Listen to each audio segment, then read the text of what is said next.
अकेलापन। मेरे पति ने कुछ दिनों पहले घर की छत पर कुछ गमले रखवा दिए और एक छोटा सा गार्डन बना लिया। पिछले दिनों मैं छत पर गई तो ये देखकर हैरान रह गई कि कई गमलों में फूल खिल गए हैं। नींबू के पौधे में 2 नींबू भी लटके हुए हैं और 2-4 हरी मिर्च भी लटकी हुई नजर आई।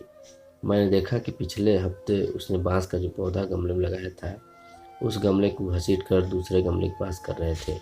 मैं बोली, आप इस भारी गमले को क्यों घसीट रहे हो?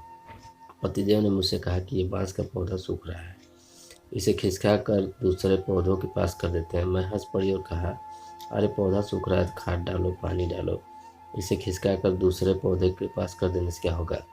पति ने मुस्कुराते हुए कहा कि ये पौधा यहाँ अकेला है, इसलिए मुरझा रहा है, इसे इस पौधे के पास कर देंगे तो ये फिर लहलहा उठेगा। पौधे अकेले में सूख जाते हैं, लेकिन उन्हें अगर किसी और पौधे का साथ मिल जाए तो जी उठते हैं। यह बहुत अजीब सी बात थी। एक एक कर कई तस्वीरें आंखों के आगे बनती चली गई। माँ की मौत के बाद पिताजी कैसे एक ही रात में बूढ़े और बहुत बूढ़े हो गए थे। हालांकि माँ के मर जाने के बाद 16 साल तक वो रहे, लेकिन सूखते हुए पौधों की तरह। माँ के रहते हुए जिस पिताजी को मैंने कभी उदास नहीं देखा था, वो माँ के जाने के बाद खामोश से हो गए थे। मुझे पति के विश्वास पर पूरा विश्वास हो रहा था। लग रहा था कि सचमुच पौधे अकेले में सूख जाते होंगे। बचपन में मैं एक बार बाजार से एक छोटी सी रंगीन मछली खरीद कर लाई थी और उसे शीशे के जार में पानी भरकर रख दिया था। मछली सारा दिन गुमसुम रही। मैंने उसके लिए खाना भी डाला, लेकिन वो चुपचाप इधर उधर पानी में अनमना से घूमती रही।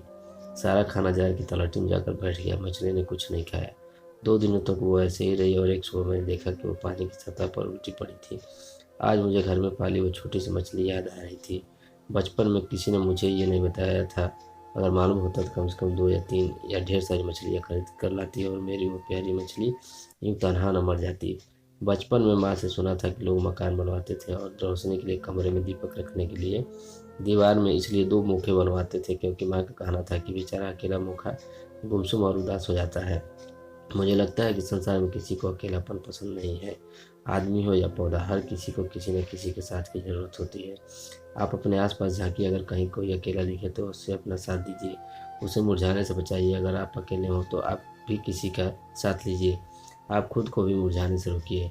अकेलापन संसार में सबसे बड़ी सज़ा है। गमले के पौधे को तो हाथ से खींचकर एक दूसरे के पास किया जा सकता है, लेकिन आदमी को करीब लाने के लिए ज़रूरत होती है रिश्तों को समझने की, सहेजने की और समेटने की। अगर मन के किसी कोने में आपको लगे कि ज़िंदगी का रस सूख रहा है, जीवन मुरझा रहा है, तो उस पर रिश्तों के प्यार का रस डालिए। खुश रहिए और मुस्कुराइए। कोई यूं ही किसी और की गलती से आपसे दूर हो गया है तो उसे अपने करीब लाने की कोशिश कीजिए और हो जाइए हरा भरा।